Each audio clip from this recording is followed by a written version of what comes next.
Bienvenidos amigos, ¿qué tal? Un día más ya estamos con todos ustedes aquí en nuestra fantástica alquería, la cual, bueno, pues ya forma parte de sus hogares, ¿verdad? Recordando toda la historia de nuestro municipio y algunas veces vamos, venimos, volvemos y esta ubicación yo creo que también la reconocerán de aquellos nuestros primeros programas cuando hablábamos de la judería, de la parte central de Motril donde prácticamente se edifica el Motril que conocemos hoy en día, ¿verdad? Y cómo no, parte de esa gran fisonomía del inicio del Motril, podríamos comentar, es precisamente la fisonomía que vemos detrás, ¿no? La iglesia mayor de la Encarnación, a la cual nosotros a partir de hoy le vamos a dedicar también unos programas especiales, sobre todo porque nos vamos a meter en los entresijos de la iglesia conociendo toda su historia, no desde la fachada, sino también en este caso el exterior, pero también el interior. Y como no, siempre haciéndolo con nuestro cronista oficial de Motril, con don Manuel Domínguez, que nos va a dar luz y taquígrafo, como yo siempre suelo decir, a toda la historia de nuestro municipio. Plaza de España, Iglesia Mayor de la Encarnación, podríamos decir el monumento más antiguo que tenemos aquí en nuestro municipio. Hablamos del 1500 y quizás habría que empezar la historia del por qué se edifica esta iglesia aquí. Bueno, efectivamente, estamos en la Plaza de España y la fachada norte de la Plaza de España la ocupa la Iglesia Mayor de la Encarnación, que como bien decía es el monumento más antiguo que tenemos conservado en nuestra ciudad, porque es un edificio que se levanta a partir de 1510 y va a estar abierta al culto a partir, después de la obra, lógicamente, de construcción, a partir de 1515. Se termina la obra en 1514 y en 1515 se abre al culto.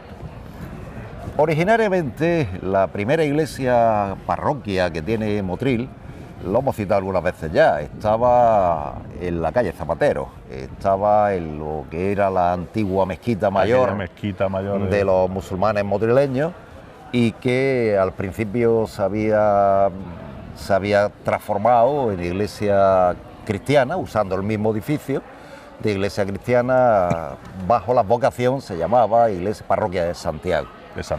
Y evidentemente no debía ser muy grande, no debía ser muy en extensión, debía ser pequeñita.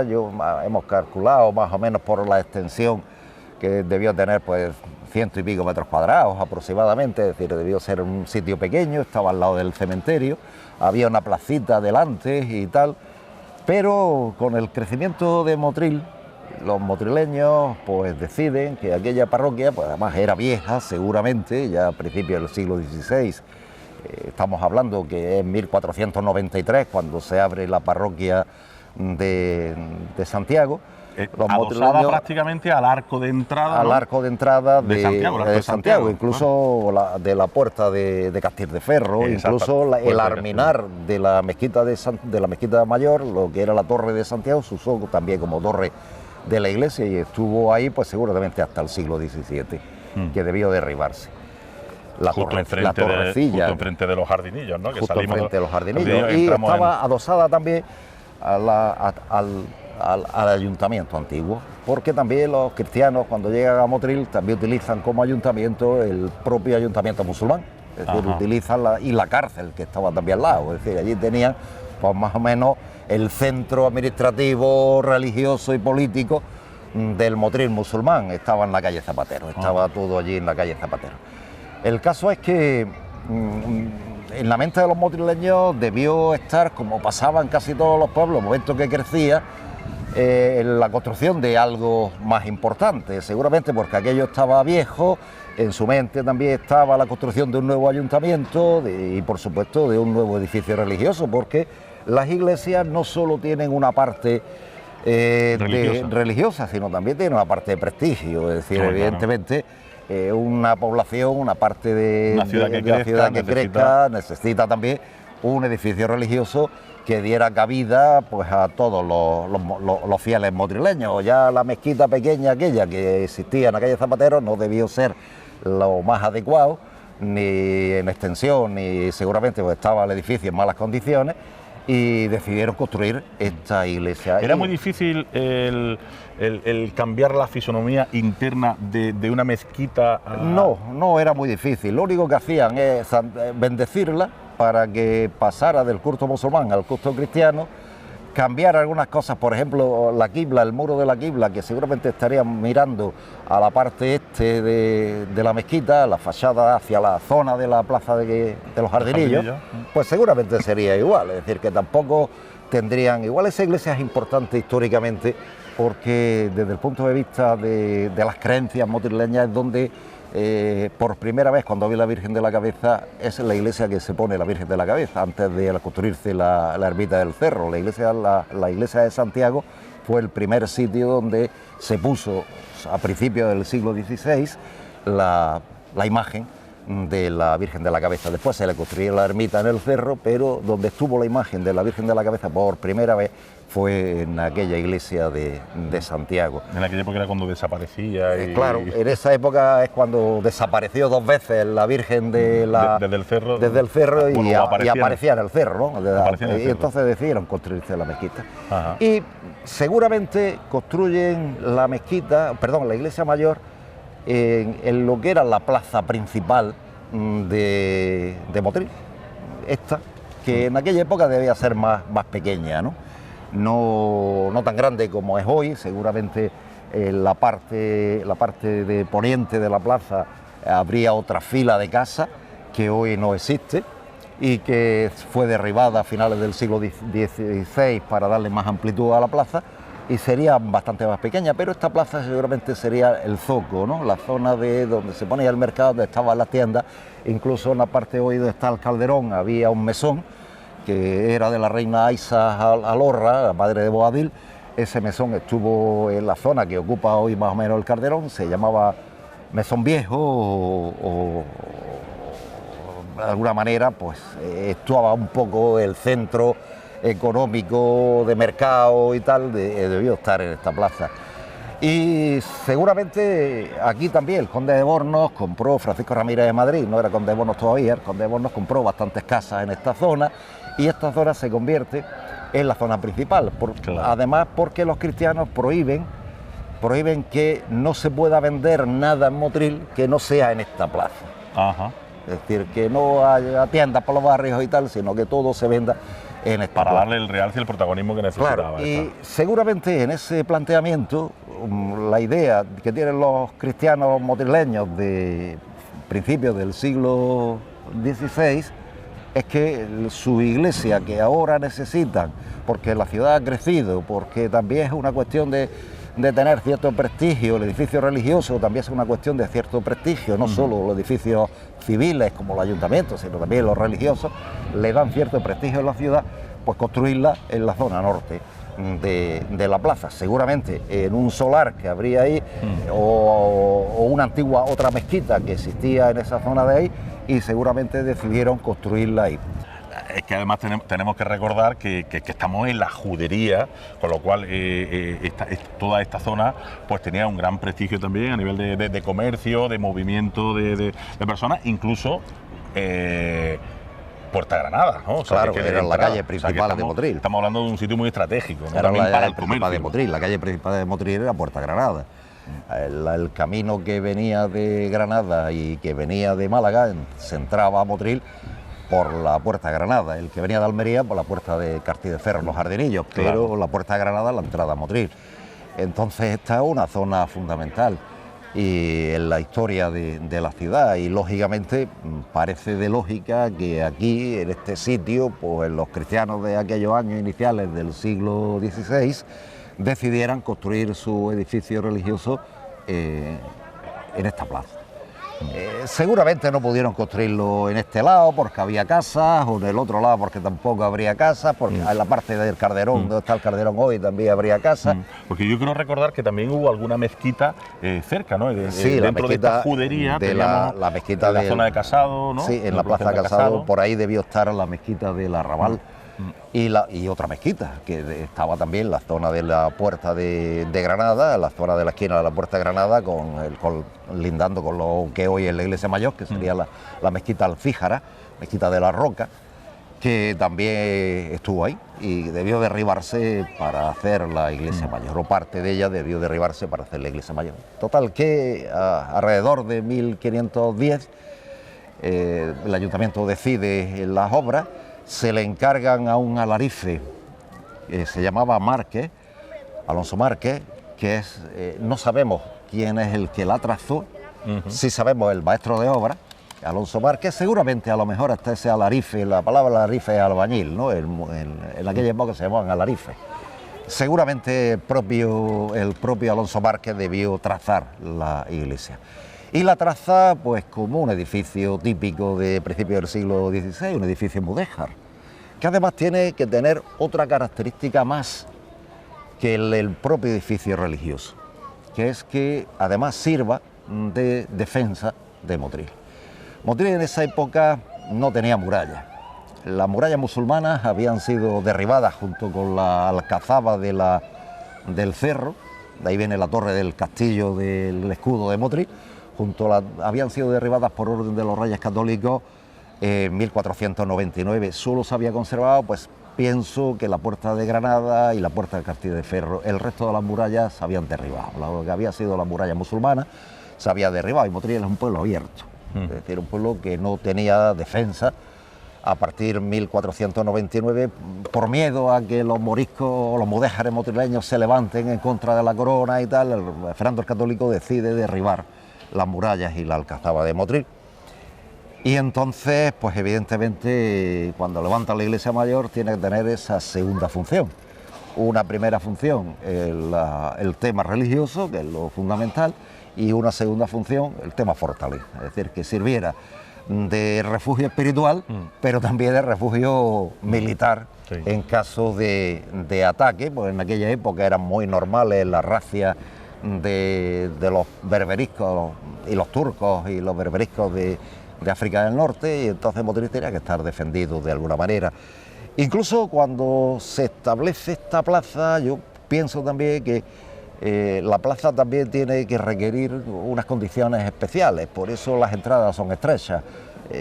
Todas las calles que conllevan a la plaza de España son estrechas, con la idea de que, como era el último refugio, pues con la iglesia mayor, el último refugio, pues que la plaza sirviera también de un elemento previo antes de que los enemigos posibles llegaran. Por eso las entradas son tan estrechas. ¿no? Los cuatro entradas son muy estrechas, están hechas a conciencia, sí, no es que es verdad que pues, con el paso del tiempo se han ampliado, y yo incluso pienso que eran más estrechas de lo que son hoy, y con el paso del tiempo se debieron ampliar.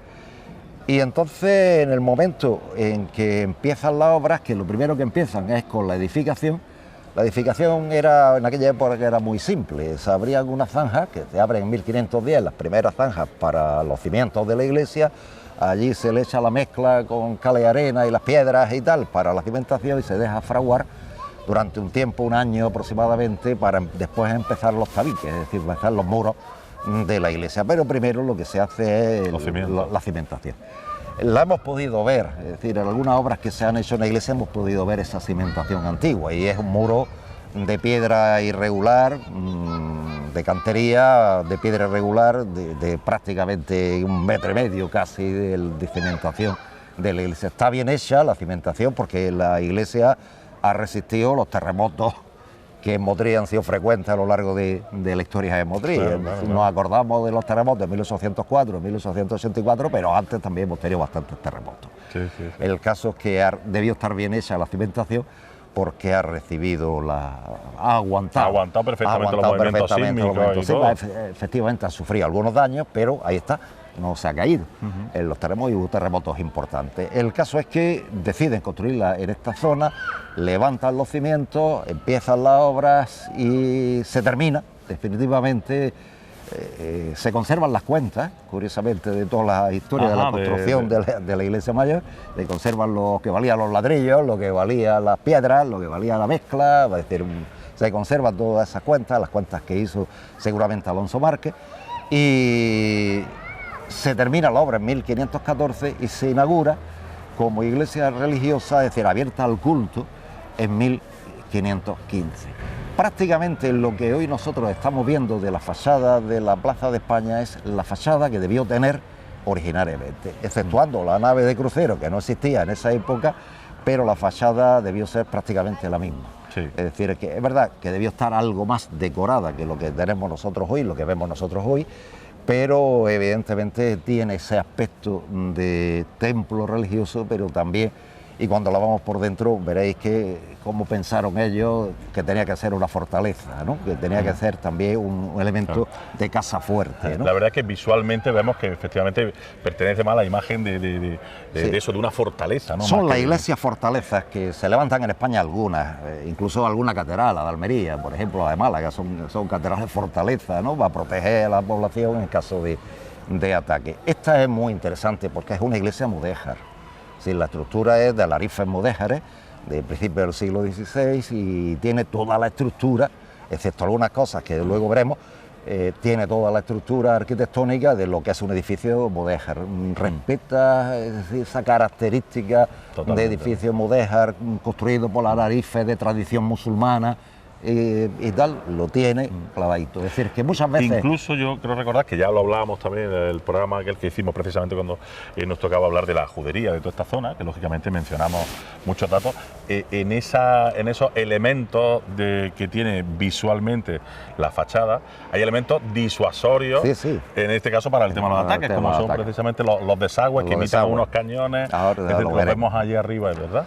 Y es un edificio que respeta en ese aspecto clarísimamente el arte mudéjar. Muchas veces los motrileños que tenemos poca conciencia, digo yo, de nuestra propia historia, muchas veces nos vamos a ver arte mudéjar a otro lado, pero aquí tenemos arte mudéjar auténtico, ¿no? Y lo tenemos en la Plaza de España.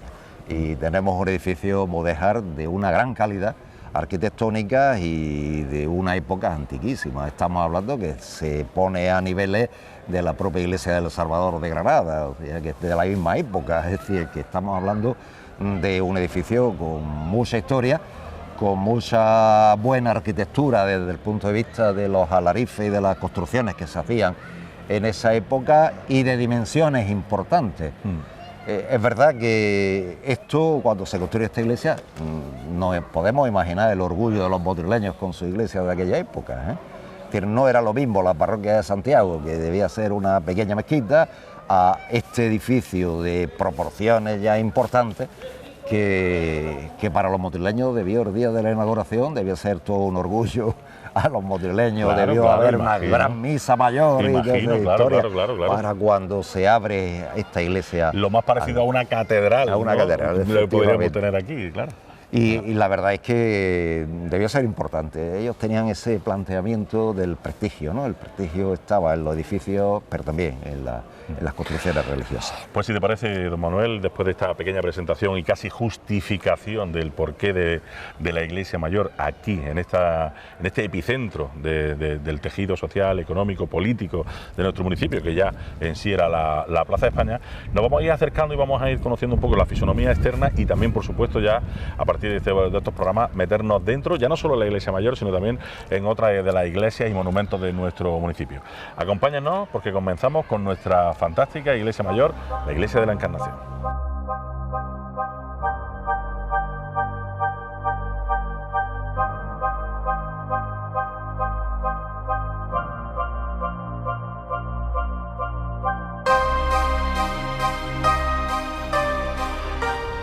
Bueno, pues hacemos aquí nuestra primera parada antes justo de entrar, porque quizás don Manuel sería casi necesario para hablar precisamente pues, de esta entrada, de la muralla, ¿no? que forma parte también de esta entrada, ¿no? de la Iglesia Mayor. Empezar por el principio. Por el principio.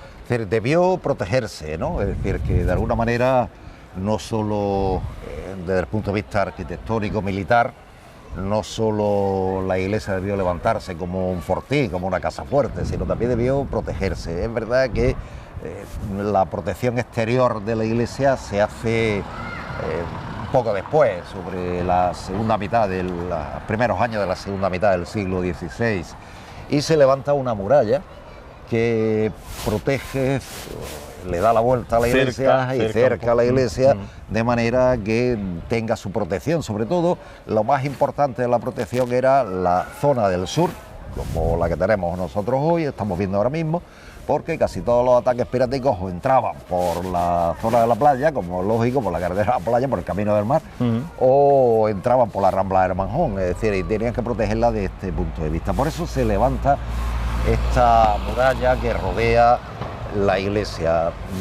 Indudablemente da la impresión de que estos muros que tenemos nosotros hoy forman parte de lo que debió ser la muralla antigua de la iglesia.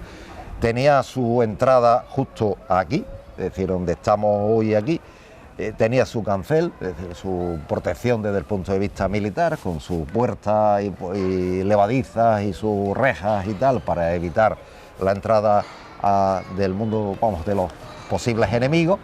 Y además la iglesia, como podemos observar, está más alta que la Plaza de España. Claro.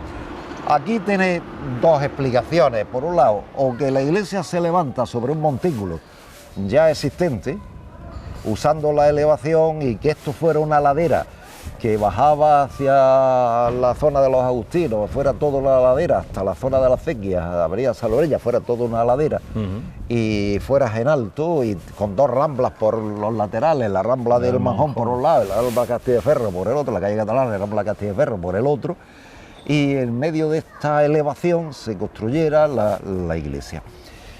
O que en otro tiempo la plaza estuviera más elevada y la rebajara. Es difícil seguir la obra. Sabemos que aquí en la parte de poniente de la plaza había una hilera de casas y que se derribó para ampliar la plaza. Pero lo que no sabemos es si esta plaza estaba a la misma altura de la iglesia y después se rebajó en las montones de obras que debieron hacerse, se rebajó, o que esto fuera una ladera, claro, desde una montañita y tal, por entre dos ramblas, que es lo que había en Motril. Motril era una ciudad entre ramblas, lo hemos repetido muchas veces, y se construyera en una zona elevada. Claro. Posiblemente, es verdad que la parte de atrás también se vuelve a elevar más, pero ya en el siglo XIX. Y con una justificación diferente. Una justificación del siglo XIX. Por el cementerio. Y posiblemente, yo siempre me he preguntado, cuando he estudiado, y me he dedicado muchos años a estudiar el tema de la iglesia mayor, y es que la construyeron en un sitio que no fuera inundable.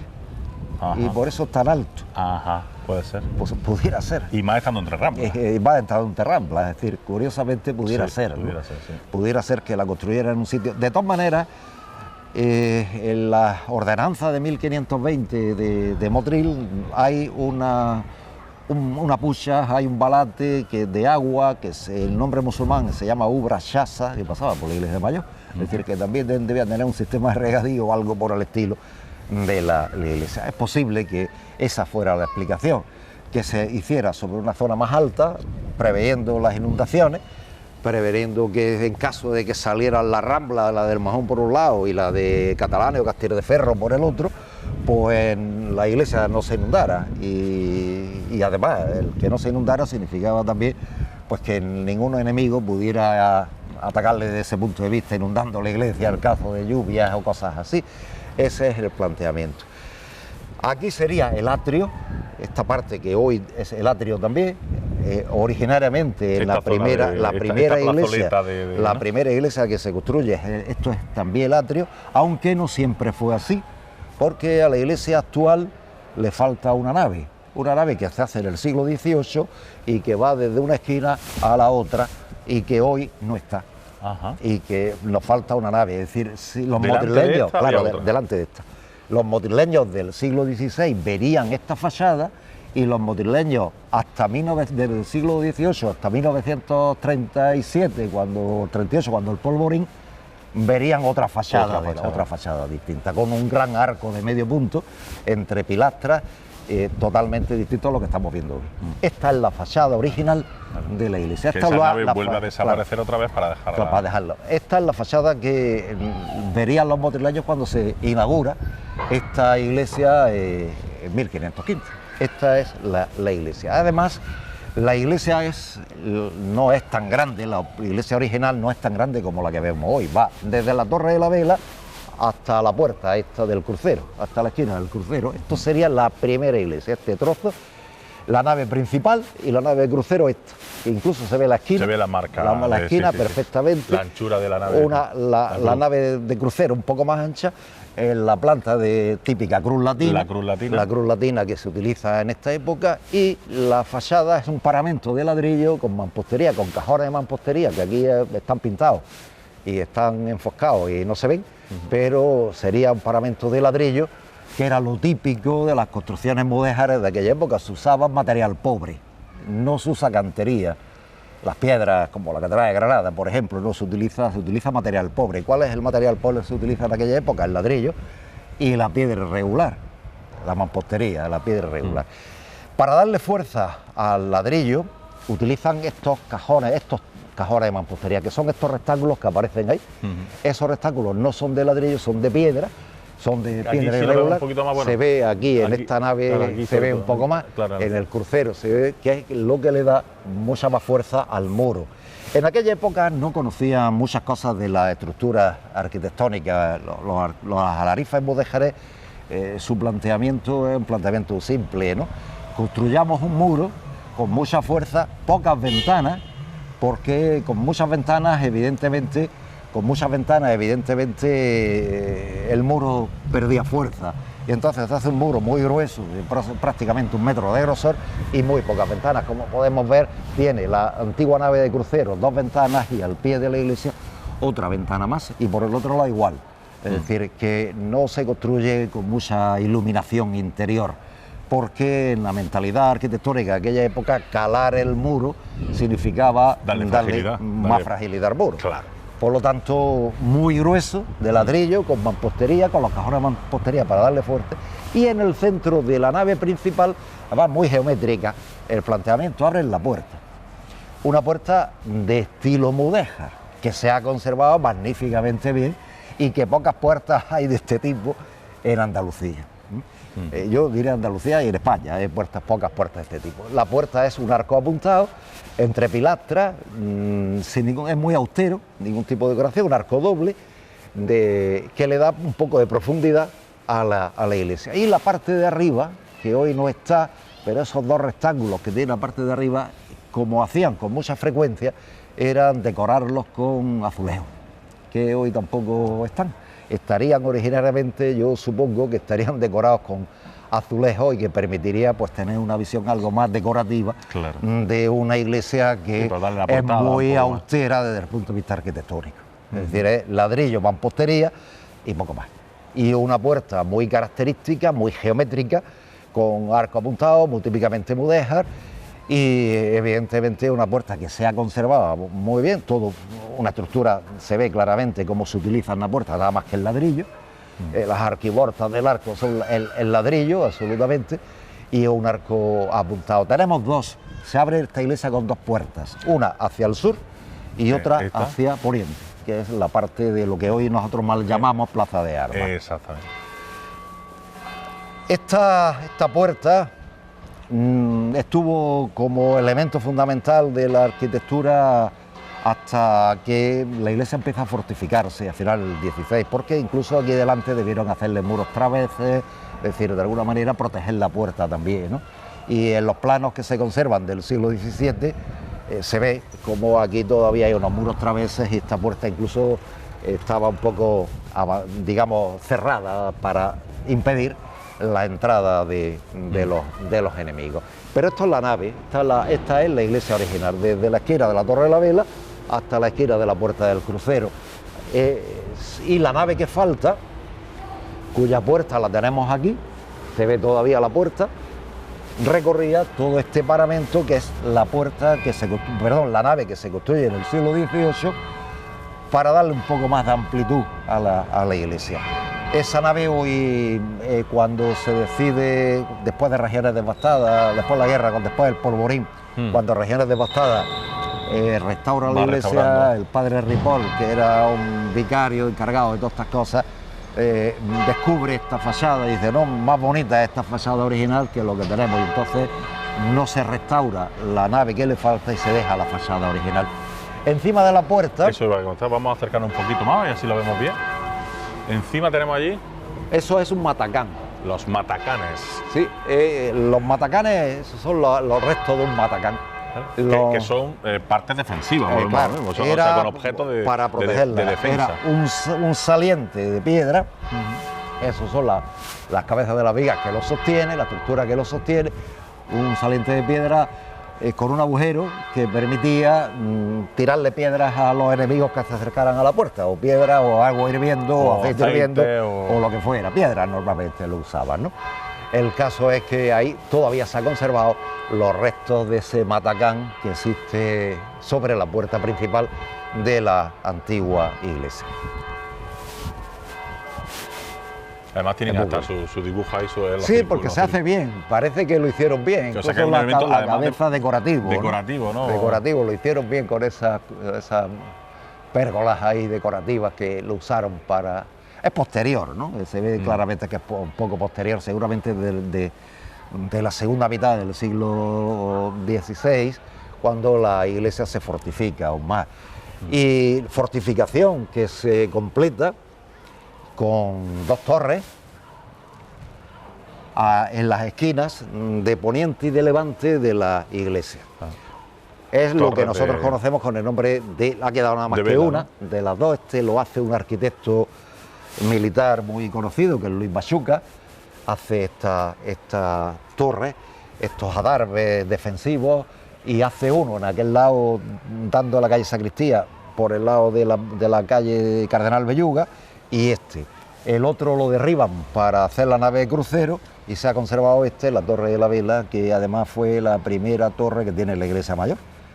Esa torre que no está como hoy está, le falta una parte, ¿no? Porque encima tenía una mala, decían los documentos, una mala de estructura de tabiques y ladrillos, con una campana para dar el caso de alerta y tal, porque aquí es donde hacían las guardias, las velas, y de ahí viene el nombre de la torre, de ahí viene la Torre de la Vela. Y también otro elemento que es importantísimo es todo el pasadizo que tenemos arriba, todo el pasillo. Todo el pasillo que también forma parte del sistema defensivo. Es un modelo del sistema defensivo. Eso tendría, en su época, estaría abierto, igual que está en la nave de crucero, estaría abierto con sus troneras para la defensa. Es un modelo de defender la fachada de la iglesia. Este modelo lo recorre toda la fachada, es decir, por la zona norte y la zona sur, y también la zona de Levante. Y la Torre de la Vela, que se ha conservado y la podemos ver aquí clarísimamente, esa torre que tendría sus troneras, estaría exenta, es decir, no tendría edificios adosados como está ahora, estaría exenta, y es un edificio fuerte, un edificio con la idea de que sea también un edificio importante desde el punto de vista defensivo. Se decían torres a través, ¿no? Sería o defensas a través, porque estaban a través, ¿no? Una en una esquina y la otra en diagonal, ¿no? Es lo que ellos usaban en ese modelo de construcción defensiva. Digo que es una obra de Luis Machuca, que es el hermano de Pedro Machuca el que hace el Palacio de Carlos V en Granada, y que también estuvo aquí haciendo alguna cosa en la iglesia mayor, y Luis Machuca era arquitecto militar, y ese arquitecto militar, Luis Machuca, es el que hace la fortificación de la iglesia. ¿De torre a otras torres había cierta comunicación o se podía comunicar de alguna manera? Claro, nos podemos imaginar que esta Torre de la Vela, en un motril, no con tanta elevación ni con tanto edificio construido, ni con tanta... claro. Esta torre seguramente se vería la torre del Varadero y se vería la torre de Trasfarramal. Seguramente desde la Torre de la Vela, y cuando si podemos subir la vemos podemos subirla y verla desde arriba, tiene una visión sobre Motril. Claro, es una época donde no hay tanta casa, ni las edificaciones son tan altas, la normal es que tuvieran una o dos plantas como mucho, ¿no? Y seguramente los fuegos de la Torre del Varadero o la Torre de Trasfarramal anunciarían a los guardias de aquí en caso de ataque. Es decir, normalmente son torres atalayas. Esta también es una torre que sirve para velar, hacían las guardias de noche. Incluso, como los sacerdotes no querían que entraran por la iglesia, los soldados, para subir a la torre, habían hecho una escalera exterior que hoy no se conserva, ¿no? Para subir a la torre. La Torre de la Vela, yo no sé si avanzarlo, cuando la veamos está llena de huesos, y ya contaremos la historia de los ánimos. Bueno, Pues es que hay muchas cosas que contar y muchas veces hasta nos cuesta ordenarnos a nosotros mismos, porque aunque haya que darle la vuelta a toda la iglesia para ver toda la fisonomía exterior, yo creo que más o menos se van haciendo una idea, ¿no?, de esta fortaleza defensiva que tenía esa doble función.